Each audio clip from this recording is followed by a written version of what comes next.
Om Jnana Timirantasya Jnanam Jana Shalakaya Chakshur Militam Yena Tasmai Shri Gurave Namaha. The mild and gentle nature of a woman. Usually, in women, there are certain characteristics which are more expected in women, feminine characteristics, and there are other more masculine characteristics. So, a woman may also sometimes become angry or stern, but generally it is expected that a woman will be of a soft, gentle, kind, loving nature. So Draupadi is exhibiting this, even though at other times she showed another side also. But here she is showing the soft nature of a woman. Not only soft nature, but by training and by culture, she could not but offer obeisances to Ashwatthama. Because she was trained like that. That if you see a Brahmana, someone from another caste, Kshatriya, Vaishya or Shudra, if you see a Brahmana, then you immediately offer obeisances. Even in this case, he's only the son of a Brahmana. Generally, the son of a Brahmana was expected to become a Brahmana. So, because he was brought up like that.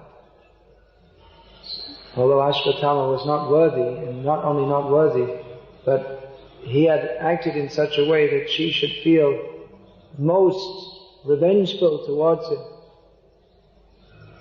But then she saw him, and every time she would, in her life, she had seen Ashwatthama or any Brahmana, she would always offer obeisances, that natural feeling of respect. Here is a respectful person. So she could not change that nature.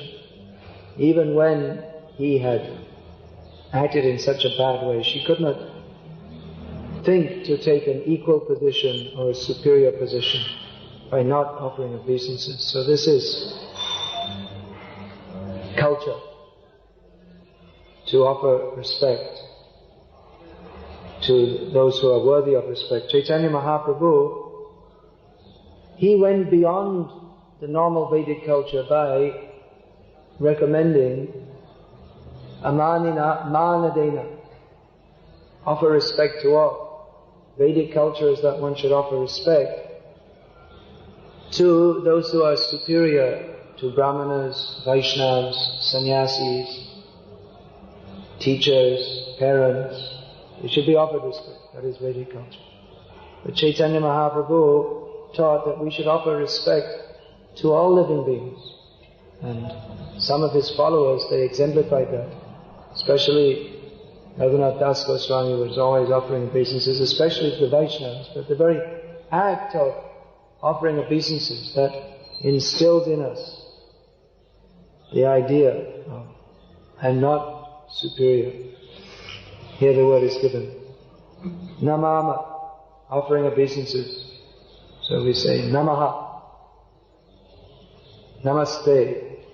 So this word, Namaha, means negation of the me idea. Mama. Aham mameti. I, me and mine. But Nama means I'm offering respect to you and not promoting myself. Taking a respectful position. So this is the culture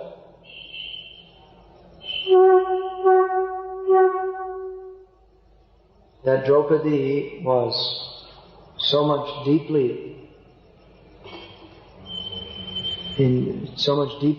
taken up in, that even in such a circumstance, she offered obeisances to Ashwatthama, even though he'd acted in the most abominable manner. But here in the purport, Srila Prabhupada is on one side saying that yes, this is very good. But on the other hand, simply to be blindly offering respect, that should also not be there. That is why Brahma Bandhu, one who is born in the family of a Brahmana, he is not to be accepted properly as a Brahmana.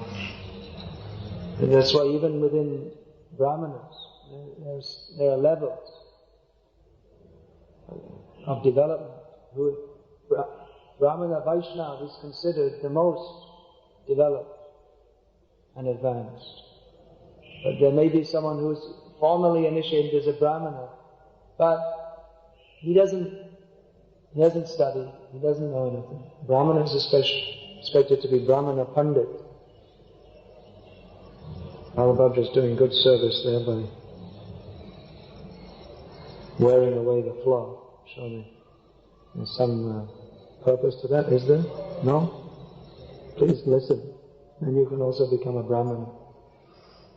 Even to listen requires to be in the mode of, some mode of goodness, otherwise you can't listen.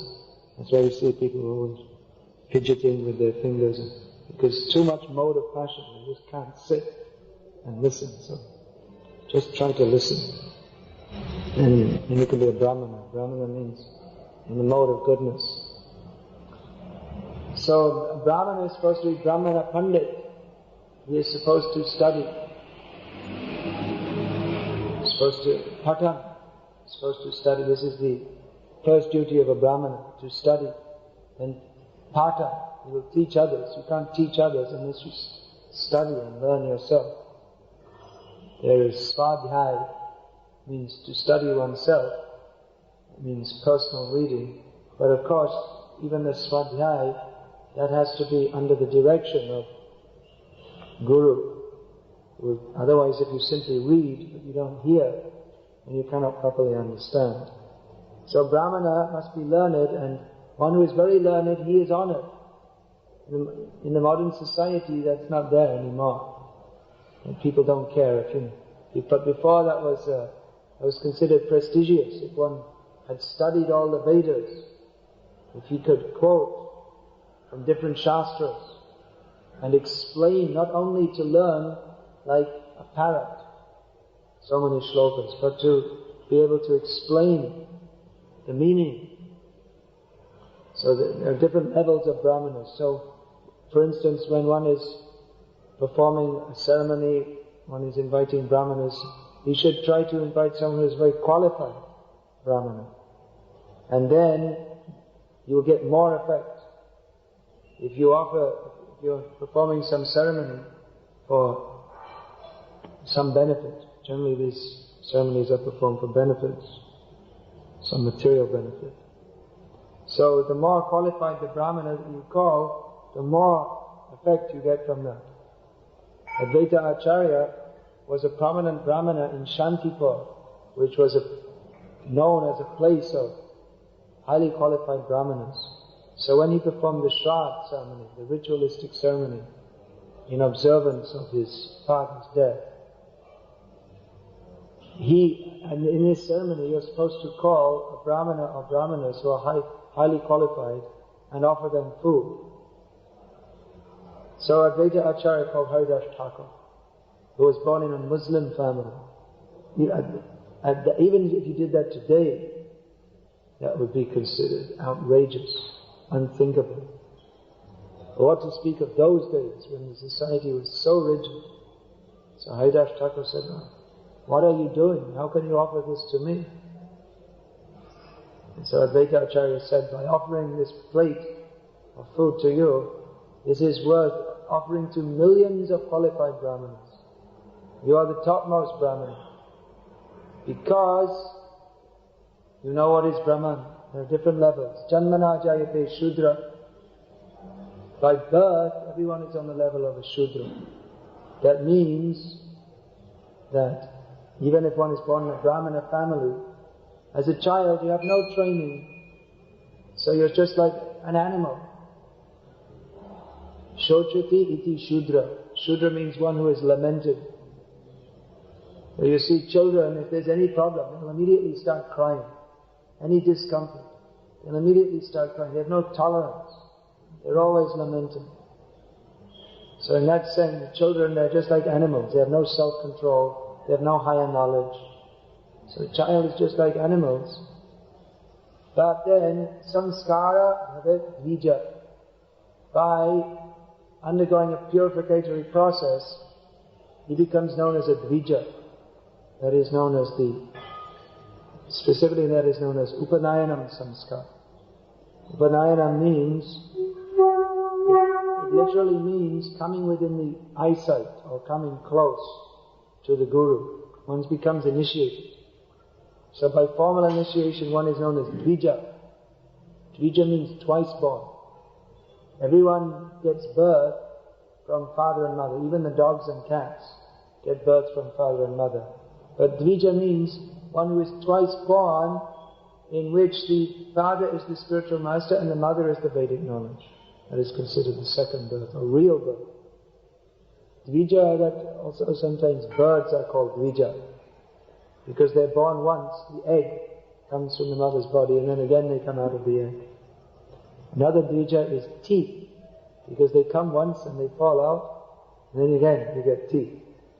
So dvija also means teeth. But dvija generally means twice born. So Brahmana, Kshatriya and Vaishya in Vedic society, they all get initiation and they are twice born. They are called dvija, not only Brahmanas. Then, Veda Patat Bhavet Vipra.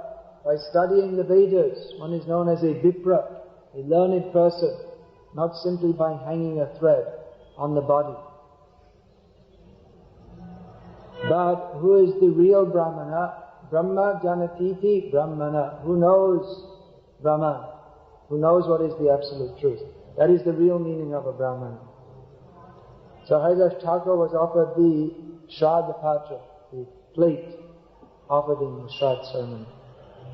Because he was the topmost Brahmana, because he knew what is Brahma, what is the Supreme Brahman. Param Brahma Param Dhana Pavitram Paramam Bhava. The Supreme Brahman is Krishna. So he was factually the topmost Brahmana, even though there was no question of him being initiated as a Brahmana according to the rules of Hindu society at the time. But because he was always chanting the names of Krishna, he was fully dedicated to Krishna, he was understood to be the topmost Brahmana. Whereas someone who is not acting as a Brahmana, even if he's born in a high-class Brahmana family, he's not considered properly a Brahmana. Here Prabhupada writes that even to date in a Hindu family, a woman shows proper respect to the Brahmana caste, however fallen they may be. Whereas the men are beginning to question it. Prabhupada wrote this 40 years ago. Now they're not questioning it anymore. They already asked the questions and they got the answer. That simply being born in a Brahmin family, it doesn't mean anything.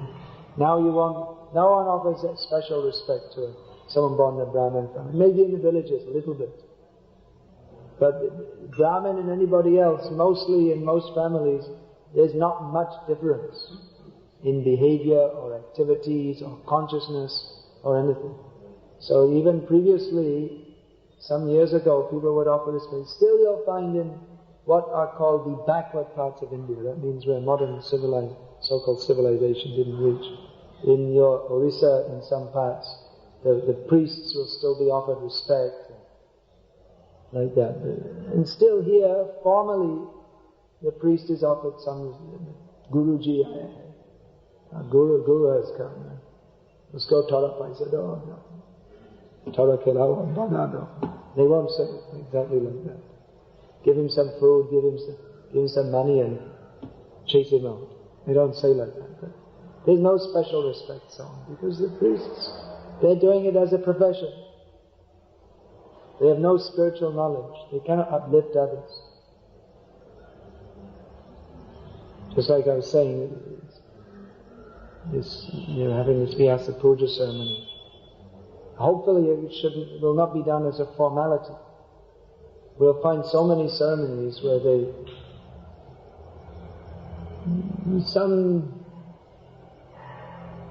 someone has done some big person, head of some political leader or whatever. They have some function to honor him. But no one cares for that person. It's just done as a formality. So like that, even today, little bit of respect may be shown by some people to some Brahmanas in Hindu society. But even that is just done as a formality. Because the Brahmanas, they don't have anything to give the people in real terms. They have nothing to offer, nothing that can inspire them in their heart. So, that offering, whatever praise may be given or respect, it's simply going on as a formality. So Prabhupada mentions here that culture is there and discrimination is also there. That we shouldn't just accept someone just because of the position. Of course, that is culture also. Just like if we see sannyasi, we may offer respect and naturally feel to offer respect. And if you don't, then you haven't had any cultural training or haven't imbibed anything. But then if the person doesn't act properly as a sannyasi, then we should see also. Now, we should be very careful to see that. Right? We should, just like you see here, Draupadi, she is so much respectful that even Ashwatthama has acted in the most improper way. Still she's offering respect. So that is the general principle, to offer respect. But one should not accept improper activities done by a person who is in even if he's in an elevated position. Now you have to be very careful with this, because someone may be in an elevated position, but he may sometimes do something wrong, just like Brahma. We were discussing this the other day.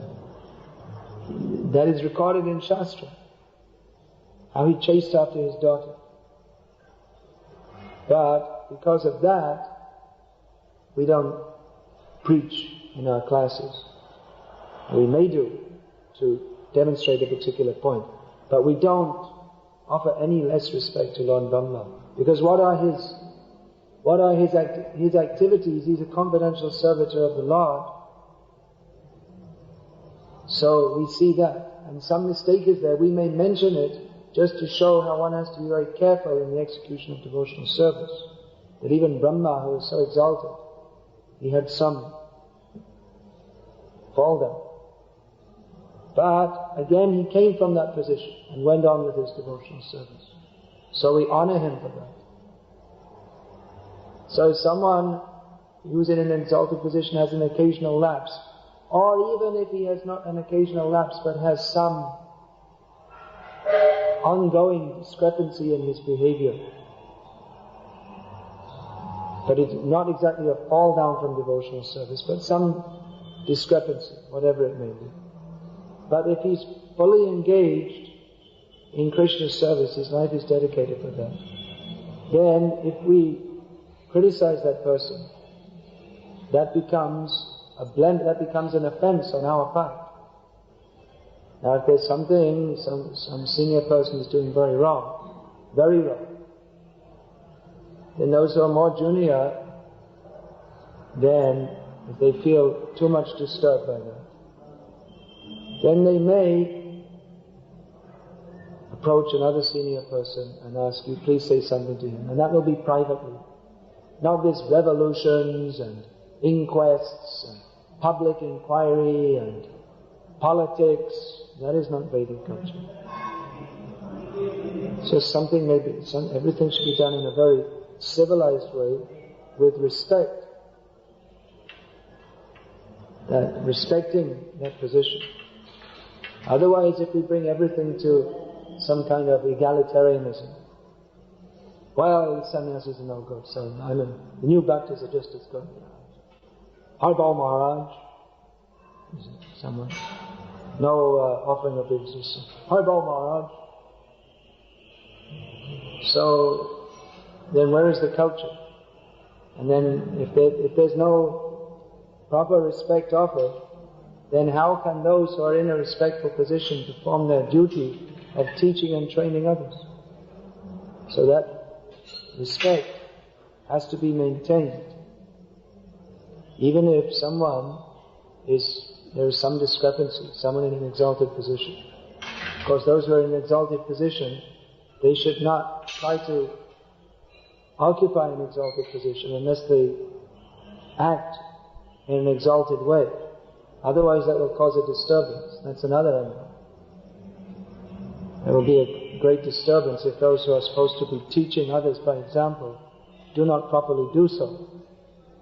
But those who are in a junior position, they should, first thing, if there's any fault is there, their first tendency should be to overlook this, just like Draupadi, such a great fault on the part of Ashwatthama. But she put aside even her own very deep emotions that her sons had been killed by this person in such a horrible way. But her first response,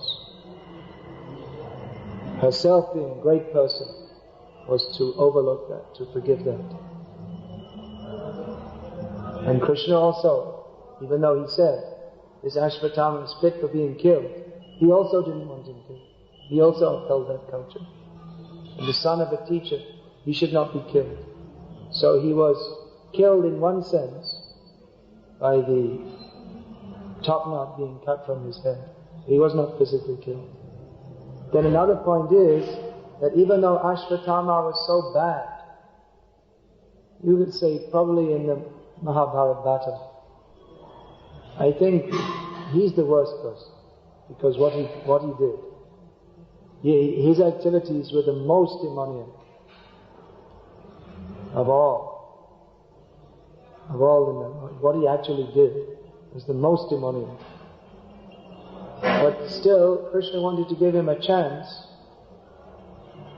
and ultimately he became purified, or he's becoming purified. Because Ashwatthama, he was one of the Chirajivis, long-lived people, and he's still alive. He didn't, after the battle of Kurukshetra, he went to the Himalayas for performing penances, and he's still doing that. And eventually, in due course of time, he'll become what? One of the Saptarshis, or is he the next Vyas? Yes, next Vyas. Yeah. So he will take the exalted position of Vyasadeva. So just see, even if someone is bad, if there's any goodness, that should be taken out, given a chance. Of course, we have to be very careful that the general tendency of a great personality is to find the good quality in a person and develop that. So that's another lesson to be drawn from this story of Ashwatthama. Hare Krishna. Is there any question? Srimad Bhagavatam ki jai. His Divine Grace Srila Prabhupada ki jai. Might appear to be something from some bogus guru. The body should be properly cared for. All precautions should be taken to protect the body. So, build hospitals, do exercise, lift weights, become strong. The body, we should look after the body. Most important. Make sure that the body is fit and healthy. Well, that's true. If the body is engaged in Krishna's service, the body should be looked after. That is the point that Prabhupada is making here. Not that we give stress to the body. Our whole philosophy that we're preaching and trying to understand is that we are not the body. The body is temporary. The soul is eternal. Bodily life is just a few seconds. The beautiful body of today is the finished, worn-out body of tomorrow. Just like that, there's that poster there. That we bury the body. Of course, in India, at least the Hindus, they don't bury the body. We don't. If they see that, they might think you're a Christian or a Muslim. We bury the body. But that is the goal of the body. In Thailand, I visited one Buddhist monastery where they're like hardcore. They're really serious about being Buddhists. They're like as sincere as a Buddhist could be. So they have this museum there, like a diorama exhibition. So one of the exhibits is a dead body of a woman's dead body, and it's grotesque and it stinks. It's all, somehow they preserved it, so it's all shriveled up and dried up, and the mouth is open and the eye sockets are empty and there's some grey hairs. And right next to that there's a picture of a photograph of a very nice, beautiful, young Thai women. Thai women are famous, for those who know about these things, for their sensuality.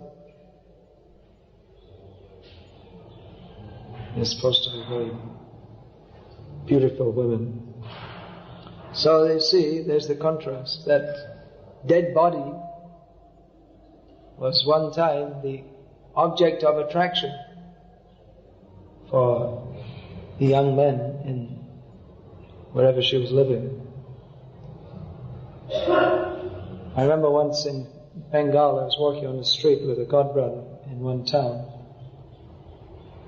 and we saw 3 generations. Young girl, about 16 years old, in the flower of youth, and her mother, the flower already wilted away. She was already older. And then you could see there were daughter, mother, grandmother, and grandmother getting ready for Dehanta Prapti, getting ready to take another body. So they all looked very similar.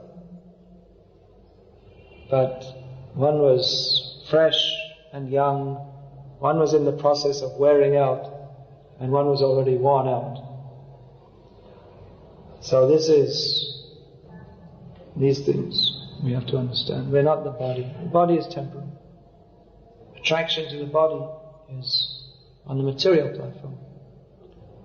Attraction to Krishna is on the spiritual platform. So why should we bother for the body at all? We should bother for the body because we need the body to serve Krishna. Now someone who's very highly spiritually advanced, even he doesn't care for the body. Nidra hara vihara kadi vijito. The 6 Goswamis of Vrindavan, they practically stopped eating, stopped sleeping.